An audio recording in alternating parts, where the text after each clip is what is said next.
আসসালামু আলাইকুম। আমি কামরুন নাহার ঝুমুর। আমি মিরপুর থেকে এসেছি। আমি মূলত কাজ করি চকলেট নিয়ে। বাংলাদেশের প্রেক্ষাপটে চকলেট এখনো বলা যায় বেশ এক্সপেন্সিভ একটা জিনিস।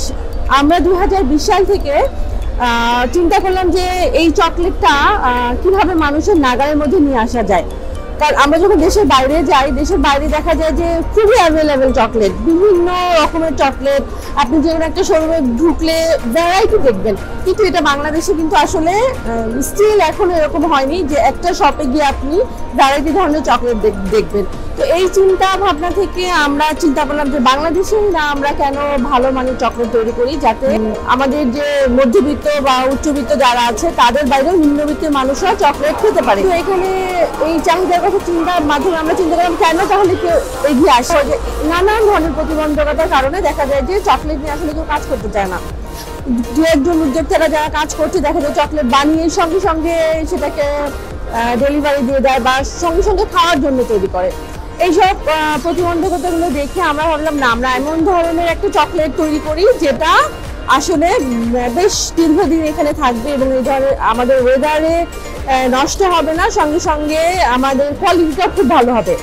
এই খুব ভালো মানের কোয়ালিটির চকলেট বানাতে গিয়ে আমরা বিভিন্নভাবে এটাকে তৈরি করেছি। বেশ অনেক দিন যাবত আমরা রিসার্চ করেছি যে কিভাবে এটাকে একটা ভালো কোয়ালিটির চকলেটে আনা যায়।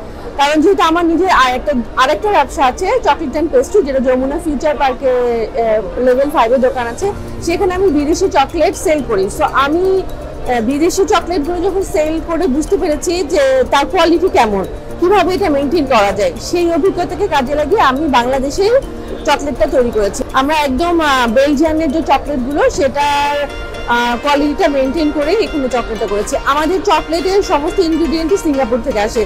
সিঙ্গাপুর থেকে আনার পরে আমরা এখানে আমাদের ফ্যাক্টরিতে এটাকে ম্যানুফ্যাকচার করি। আমরা এটাকে বিভিন্ন শেপ দিই, বিভিন্ন উপাদান যেমন বাদাম, খেজুর, এই সব কিছু মিলিয়ে আমরা আরো বিভিন্ন বার তৈরি করি।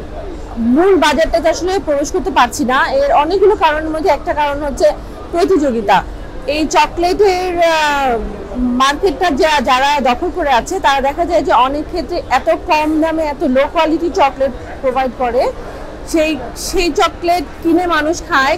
যখনই তারা ভালো চকলেটটা একটু ভালো প্রাইসে আসে, বেশি প্রাইস আসে, তখন তারা সেটা কিনতে চেষ্টা করে না বা কেনে না। অনেক ক্ষেত্রেই দেখা যায় যে না, আমি 20 টাকা দিয়ে চকলেট পাচ্ছি, কেন আমি 50 টাকা দিয়ে কিনবো।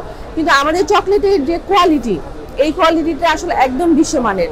এই কোয়ালিটি মেনটেন করতে গেলে আমরা আসলে 10-20 টাকার মধ্যে চকলেট দিতে পারবো না। তো চকলেট নিয়ে আমাদের এখানে অনেক কিছু করার আছে, অনেক ধরনের সম্ভাবনা আছে। সরকার এবং বেসরকারি উদ্যোক্তারা যদি, বেসরকারি সংস্থাগুলো যদি আমাদেরকে সাপোর্ট দেয়, আমরা চকলেট নিয়ে অনেক ভালো কাজ করতে পারবো। আমাদের চকলেট দেশের বাইরেও যেতে পারবে।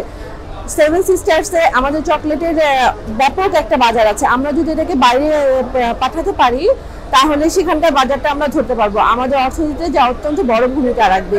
এক্ষেত্রে সরকারের কাছে আমার বিনীত আবেদন থাকবে বা বেসরকারি সংস্থার কাছে বিনীত আবেদন থাকবে যে বাইরে এক্সপোর্ট করার জন্য বিভিন্ন জটিলতা থাকে, যেই জটিলতাগুলো আমরা ছোট উদ্যোক্তারা সাধারণত মোকাবেলা করতে পারি না। দেখা যায় যে অনেক ধরনের কাগজ, অনেক ধরনের সাপোর্ট, অনেক ধরনের লেয়ার আমাদেরকে পার হতে হয়। এগুলো যদি আমাদের জন্য সহজ করে দেওয়া হতো বা কোনো ভাবে আমাদেরকে সরাসরি বাইরে পাঠানোর জন্য যদি সহায়তা প্রদান করা হতো, সেক্ষেত্রে আমরা খুব ভালোভাবে এই চকলেটগুলো বাইরে পাঠাতে পারি। দেশের বাজার ধরে বাইরে যদি আমরা এটা পাঠাতে পারি তাহলে এটা অত্যন্ত ভালো একটা অর্থনৈতিক ভূমিকা পালন করবে। ধন্যবাদ।